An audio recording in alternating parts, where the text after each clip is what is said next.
Good afternoon, everyone. Welcome to General Purposes meeting. And welcome to the officers that have come to help us. Welcome to members who are not on the committee but have joined us. We are quorate. Our substitute member is on his way, but we will start. So I'll start with item 1, which is the minutes, to confirm the minutes of the meeting held on the 22nd of February 2022. For those of you committee who were here, do you approve those minutes? May I have a show of hands, please? Thank you. Unanimous. Thank you, Julie. Apologies for absence. Julie?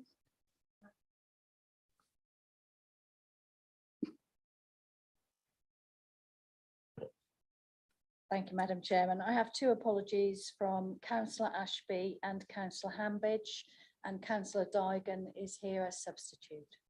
Thank you very much.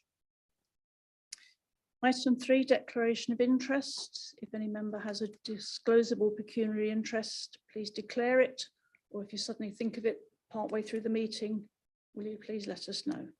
Thank you. Ed. Not strictly relevant to the agenda, Madam Chairman, but my employer has changed since I last completed a declaration of interest form before this meeting. So I'm now employed by International Investment Services Limited, a wholly owned subsidiary of Gately PLC. And you've notified that to Democratic Services? I have now. Thank you. I'm not aware of any urgent business. I haven't been notified of anything, so we go past there. Non-members wishing to address the meeting, welcome, one and all. And we move on to item 6, member training, standing item. I'll go over to Sarah, please.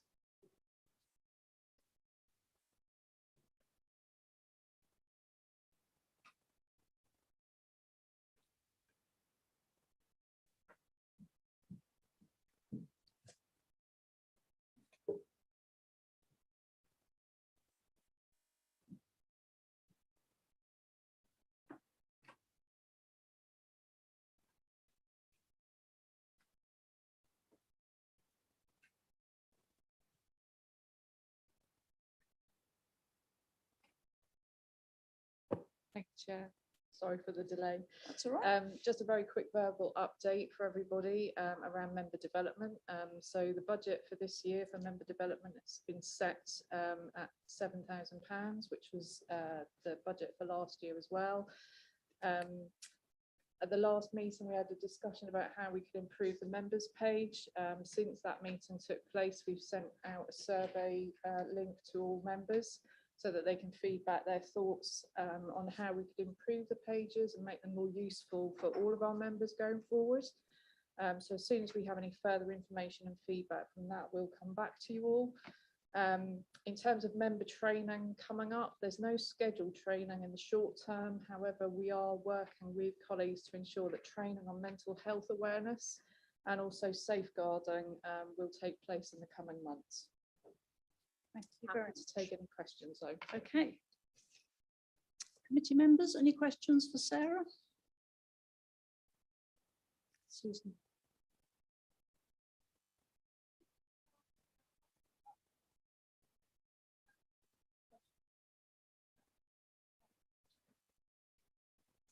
Susan, could you put your microphone on, please?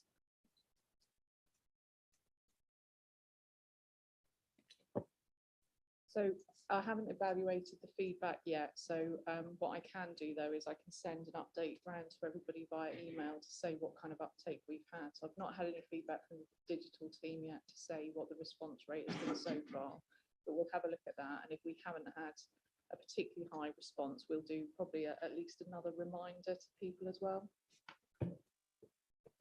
Thank you. And some of us did have an issue with members' pages, but that's been sorted out now and is now working wonderfully. Thank you. Nobody else from the committee have any questions? I'll come to other members in a moment. Okay, Peter and then Tim.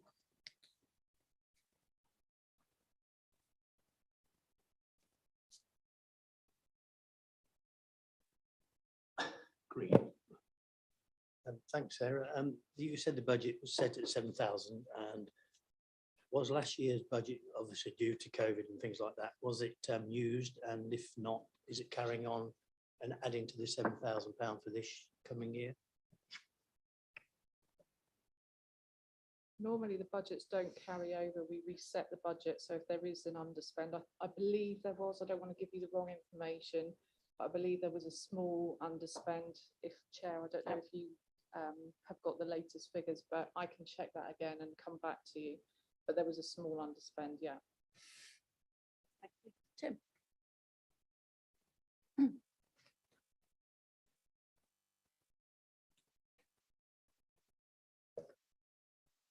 Has it woken up?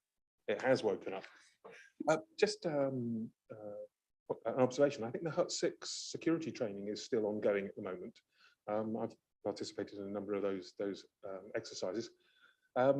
Just wondering what sort of what the reaction is, or what happens when people aren't doing particularly well. I mean, I did a quick test and scored 0 on one of them deliberately. I'm thinking, oh, somebody's going to contact me, and they haven't. So I'm just wondering what the feedback mechanisms are.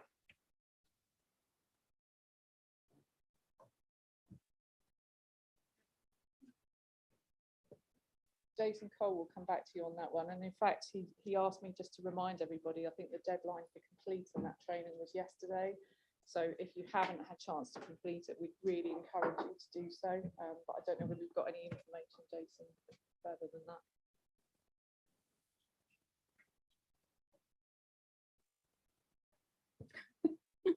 Thank you. So a real quick one is that, yeah, we did have an initial date in for the 4th of April, but with Easter and other things happening, we're going to extend it just by a couple of weeks.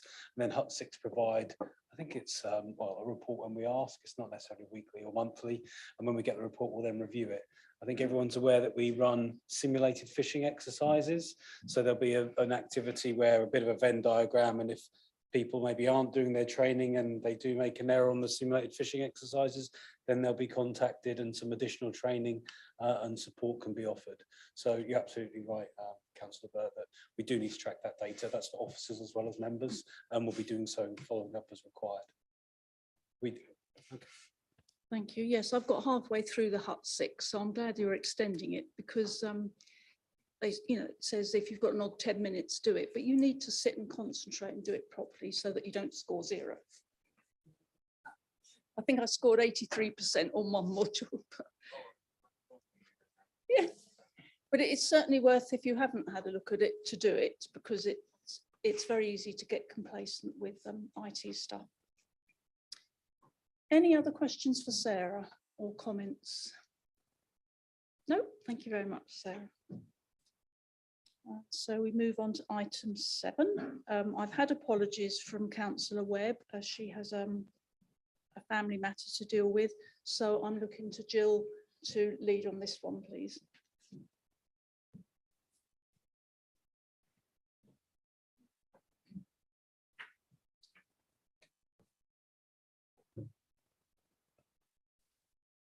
Hello, can you hear me okay?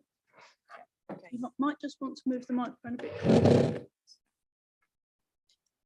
Right, so I'll give you a little bit of background on what disabled facilities grants are so that you can understand the paper a little bit better.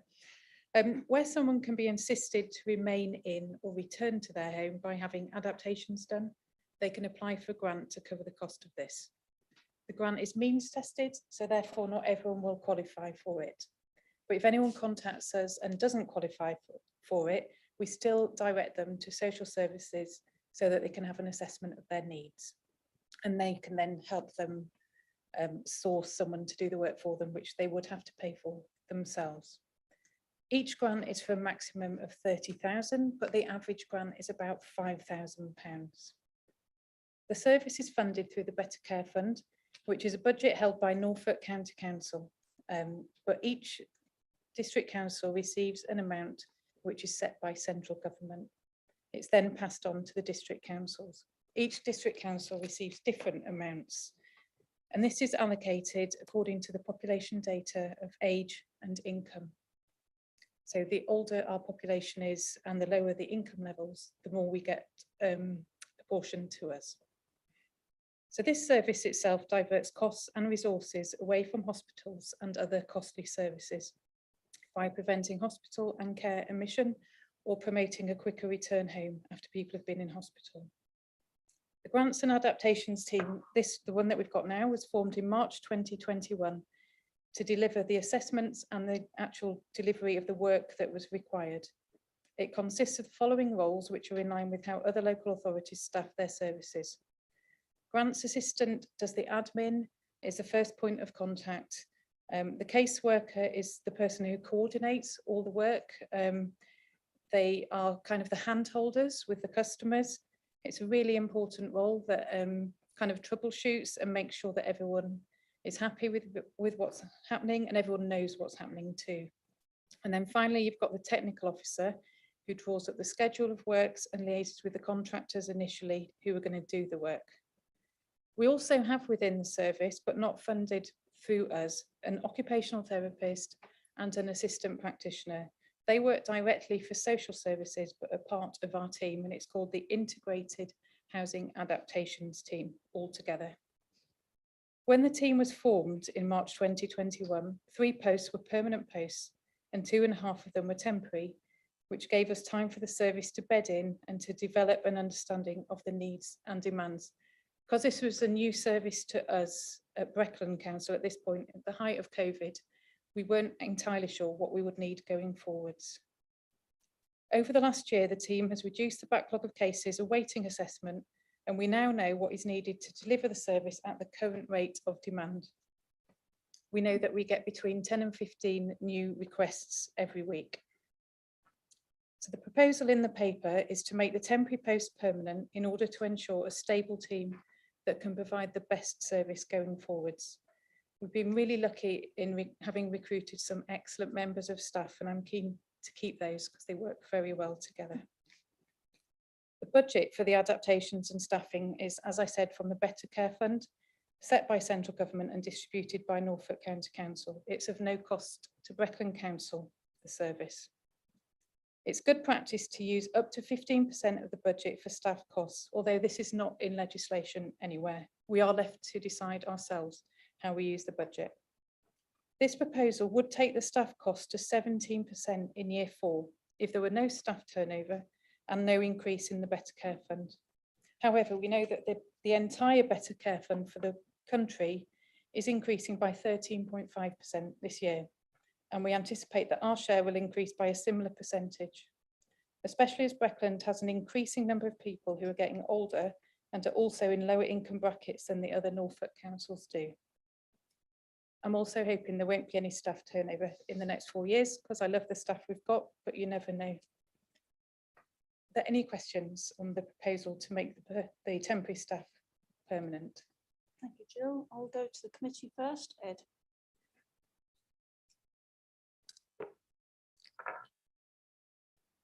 Oh, yeah.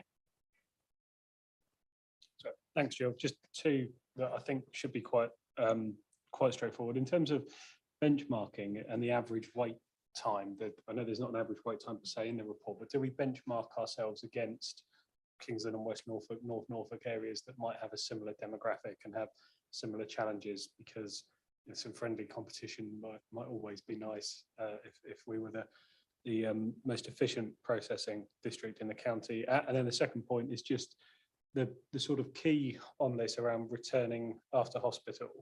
Is that set by central government or by county or locally? Just because it seems strange that per se someone who is diagnosed with a condition such as dementia that would benefit from the scheme but hasn't had that catalyst of a hospital admission per se, would they be excluded under the current terms? So the first question about healthy competition. We work very closely with the 6 other districts and we set our targets together on timescales, and then we report quarterly on how successful or not we are against the timescale. So we have a target to reduce the start to finish time to 140 days, but that's across the whole county. So together we share ideas on how we can do that. So we always want to be the best, obviously, but together we're aiming to improve. And then it's not a requirement to have been in hospital to apply for the grant at all. It's just you can apply if you've never been in. If you've got, we have a separate budget for dementia related grants, but also for anyone who has a need in their property, they can apply for it. So there's no requirement there, but we have got a link with the hospital as well, where they send us details of patients. This is just about to start, who are waiting to go into hospital, but could benefit from some simple adaptations before they go in as well. Anyone else from the committee with a question? Linda.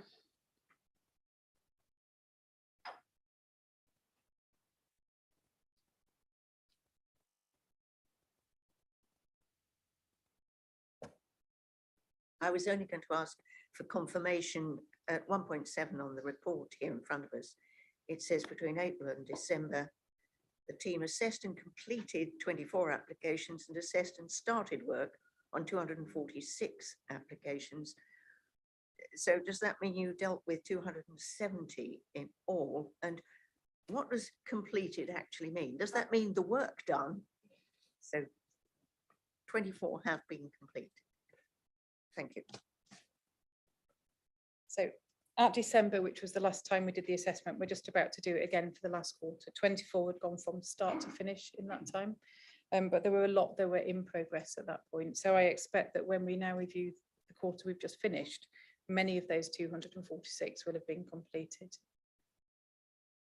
Does that make sense? Yeah. Okay. Thank you. Anyone else?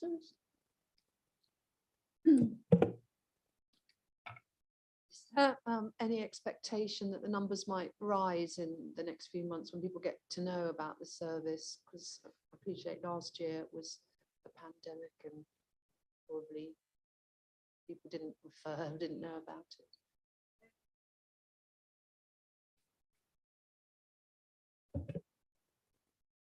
The service has always existed, but it was run by Kings Lynn on our behalf previously. So the advertising's always been available, and so lots of different services refer people to us. It's been in place for quite a number of years already. I'm not sure if, as a result of coming out of the pandemic, it might increase or not. I think that remains to be seen, but I think people's health issues have continued in the same way throughout the pandemic and would have been referred to as normal during that time. But what did happen was that social services who employ the occupational therapists stopped them going out on their visits for about a year. So that meant that we didn't have the assessments during that time to then progress to the work being done. So that's why we've had a backlog to have dealt with since we took the service on. But we're making good progress going through them. So we're anticipating, I think the numbers will go up gradually anyway as our population ages, and that's why the government are putting more money into this fund. So it may be that in 5 or 6 years' time we need to reassess the staffing according to the numbers that are coming in. But I don't think we'll get a huge spike now. Fingers crossed. Okay, I'll go to the floor now, and I have Gordon and Tim. Yes, thank you. I was just thinking your number 25 a week you gave coming onto the books. 10 to 15. 10 to 15 Yeah. a week, even 10 to 15 a week, I thought was rather high compared with historic figures. And I wondered whether it is in fact high or whether that's just my perception. I think the problem is that we don't have accurate figures from before we took over the service, so I can't compare them with what they were before.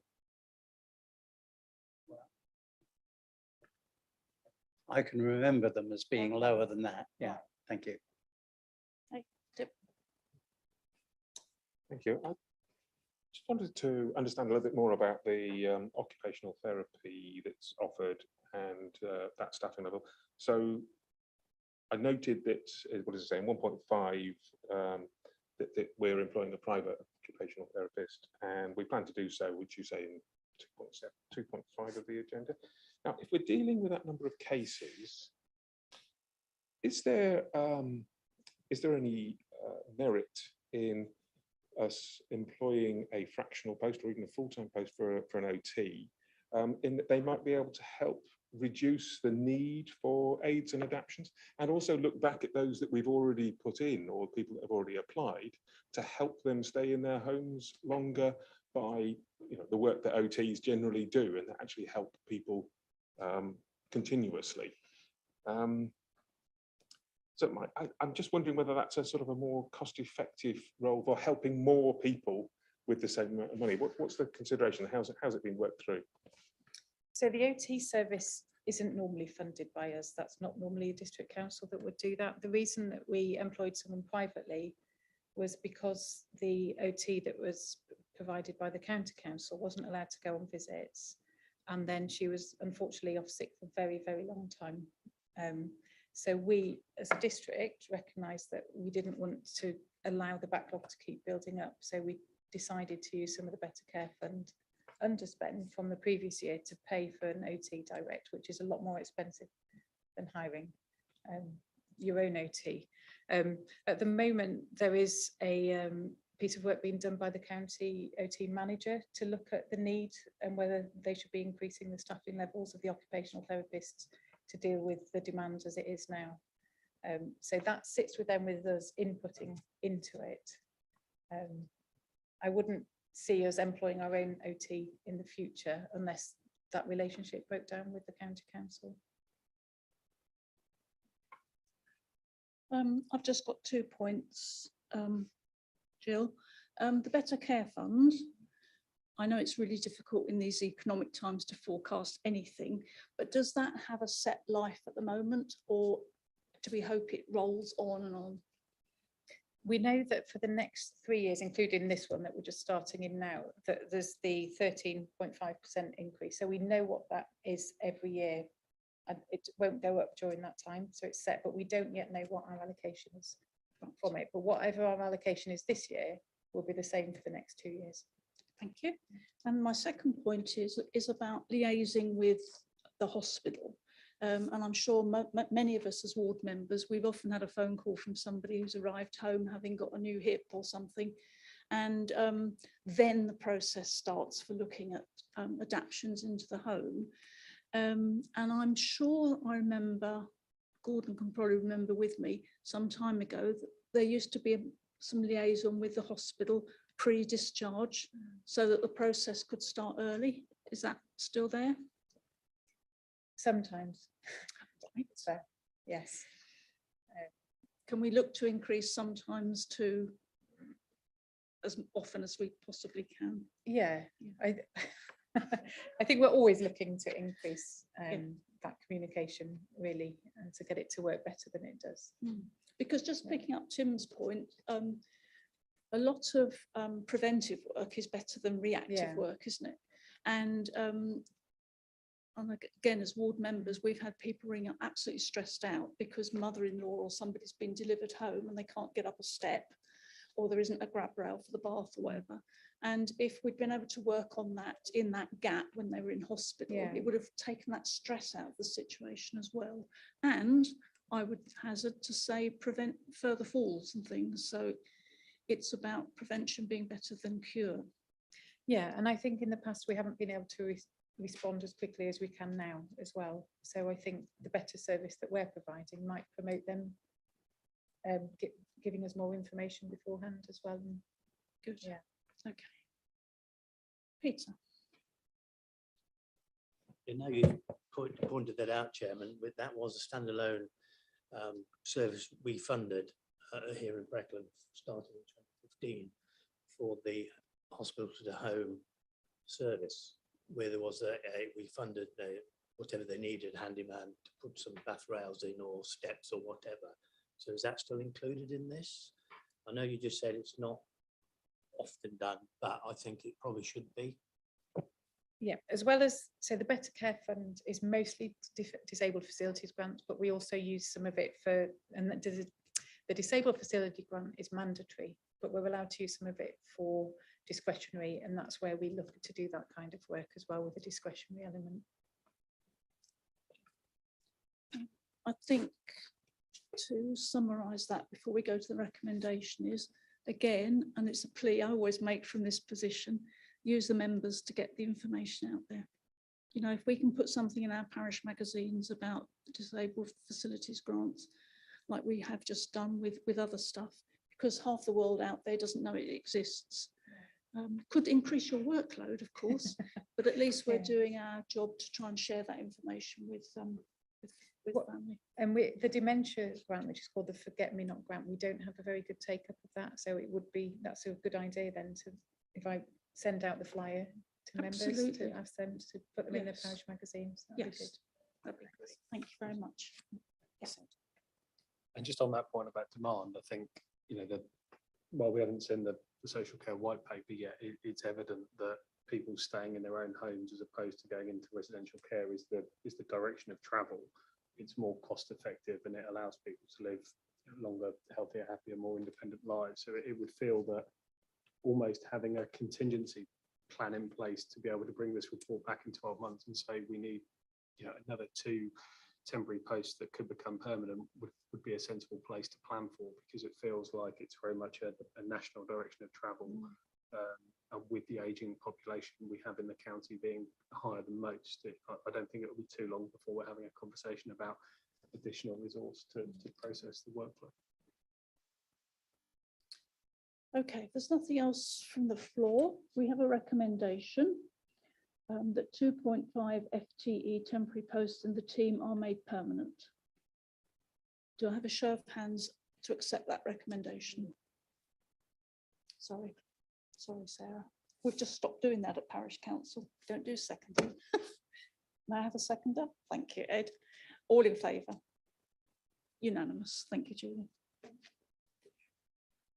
Thank you very much, team. Right, item 8, to note that the next meeting will be on Wednesday, the 29th of June at 10 o'clock in the morning here. And then we go on to item 9. So I'm going to pass the following resolution, for which I need a seconder, that under section 100 bracket A bracket 4 of the Local Government Act 1972, the press and public be excluded from the meeting for the following item of business on the grounds that it involves the likely disclosure of exempt information as defined in paragraph 2 of Schedule 12A to the Act.